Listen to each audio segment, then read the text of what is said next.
একটু আগুন লাগিয়ে দিয়েছে, বলছে এখন ভালো লাগছে। বিজেপির একটি পথসভা ছিল, পরিবর্তন সভা যাকে বলা হয়।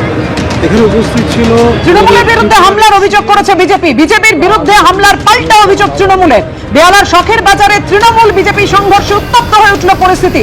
দেখতে পাচ্ছেন সভামঞ্চ কিভাবে ভাঙচুর করা হয়েছে, আগুন ধরিয়ে দেওয়া। এটা কি কোনো বাংলা সংস্কৃত হয় নাকি, না বাংলার আইন ব্যবস্থার প্রতি আপনাদের ভরসা উড়ে যাচ্ছে?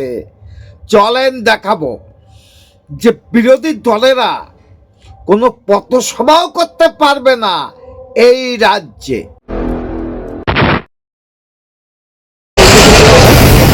এখানে অনেক পুলিশ উপস্থিত থাকা সত্ত্বেও কথা বলবো, আমাদের সঙ্গে রয়েছেন আমাদের প্রতিনিধি পার্থ প্রতিম ঘোষ। পার্থ, আক্ষরিক অর্থেই উত্তপ্ত হয়ে উঠেছিল পরিস্থিতি, এখন কি অবস্থা? দেখো, এখন বর্তমানে কিন্তু বিশাল পুলিশ বাহিনী ঘটনাস্থলে গিয়ে পৌঁছেছে। একদিকে ঠাকুরপুকুর থানার পুলিশ যেমন রয়েছে, তার সঙ্গে বেহালা থানার পুলিশ তারাও কিন্তু রয়েছে। এবং যে বিষয়টি হয় আজকে সন্ধ্যেবেলা, সেখানে হচ্ছে ডায়মন্ড রোড, যেটা শখের বাজারে ঠাকুরপুকুর থানা এলাকার মধ্যে পড়ে, এবং সেই জায়গায় আজকে বিজেপির একটি সভা হওয়ার কথা ছিল। এবং সেই সভা যখন হয় এবং সেই সভা যেখানে হচ্ছিল সেখানে বিপ্লব দেব তিনি উপস্থিত ছিলেন। এবং সেই সভা যখন চলছিল সেই সময় অভিযোগ, সেই সভা হওয়ার সময় সেখান থেকে কিছুটা কয়েকশো মিটার দূরে, যেখানে হচ্ছে ওই এলাকার স্থানীয় কাউন্সিলর, যেমনটা বিজেপির অভিযোগ, স্থানীয় কাউন্সিলর তিনি একটি প্রোগ্রাম অর্গানাইজ করছিলেন, একটি খেলার অনুষ্ঠান অর্গানাইজ করছিলেন। এবং যে সময় খেলার প্রোগ্রাম হচ্ছিল সেখানে এত দ্রুত যেখানে জোরে মাইক বাজানো হচ্ছিল, এবং সেইখান থেকে বিজেপির যারা কর্মীরা ছিলেন তারা কিন্তু ওই যে ক্লাবের যে প্রোগ্রাম হচ্ছিল সেখানে তারা চলে গিয়ে সেই মাইক বন্ধ করতে বা আওয়াজ কমানোর জন্য বলে। এবং এরপরে বিজেপি কর্মীদের সঙ্গে ওই যে ক্লাবে যে ব্যাডমিন্টন টুর্নামেন্ট হচ্ছিল সেই তাদের সঙ্গে একটা বচসা, এবং সেই বচসার পরবর্তীকালে ক্লাবের মধ্যে একটা গন্ডগোল হয় বলে জানা যাচ্ছে।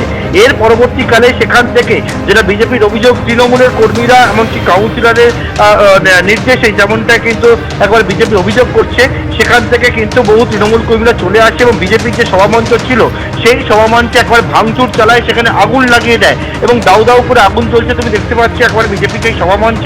এবং এই ঘটনায় কেন্দ্র করে স্বাভাবিকভাবে কিন্তু এলাকায় একটা উত্তেজনা পরিস্থিতি তৈরি হয়েছে। এবং ঘটনাস্থলে একদিকে যেমন বেহালা থানার পুলিশ, পাশাপাশি ঠাকুরপুকুর থানার পুলিশ সহ বিশাল পুলিশ বাহিনী ঘটনাস্থলে গিয়েছে। এলাকায় কিন্তু পরিস্থিতি স্বাভাবিক করার চেষ্টা করছেন উপস্থিত পুলিশ কর্মীরা। যে ছবি আপনারা দেখতে পাচ্ছেন বেহালার শখের বাজারে, যেখানে তৃণমূল বিজেপি সংঘর্ষ, যে পরিস্থিতি তৈরি হয়, একেবারে উত্তপ্ত পরিস্থিতি, আগুন ধরিয়ে দেওয়া হয়, সভামঞ্চে ভাঙচুর চালানো হয়। একে বাইরে থেকেও লোক এসেছে। একেবারেই, কারণ যেহেতু দেখো যেটা জানা যাচ্ছে যে যেহেতু অভিযোগ করা হচ্ছে যে ব্যক্তি রোগী, যেটা মৃতর পরিচালনা যেহেতু এই ঘাটালেরই, তাহলে অভিযুক্তরা হয়তো ঘাটালেরই হবে, যেহেতু সন্ধে নেমে গিয়েছিল। পুলিশ সূত্রে যেটা আমরা জানতে পারছি, স্থানীয় তাহলে একদিক দেখলেন বেহালার ঘটনা, এখানে অভিযোগ হলো বিজেপি পথসভা করছিল, খেলার মাঠে মাইক বাজছিল, তাই একটু বলছিল একটু আসতে দিন, তাই নিয়ে পথসভায় যে অগ্নিপাত করলো আর যে গন্ডগোল করলো, এটা কি বাংলার লজ্জা নয়? আর ঘাটালের যেটা দেখালাম, একটা রোগী মৃত্যু কেন্দ্র করে এই অসভ্যতা, এটা বাংলার মানুষ আর কতদিন মেনে নেবে জানি না। ভিডিওটা কতটা ভালো লেগেছে, কিন্তু আমি প্রতিবাদী ভিডিও করি, তাই প্রতিবাদ করতে ভালোবাসি, তাই প্রতিবাদ করে গেলাম। ভিডিওটা যদি ভালো লাগে লাইক, শেয়ার, কমেন্ট করবেন। নমস্কার। Madam, sorry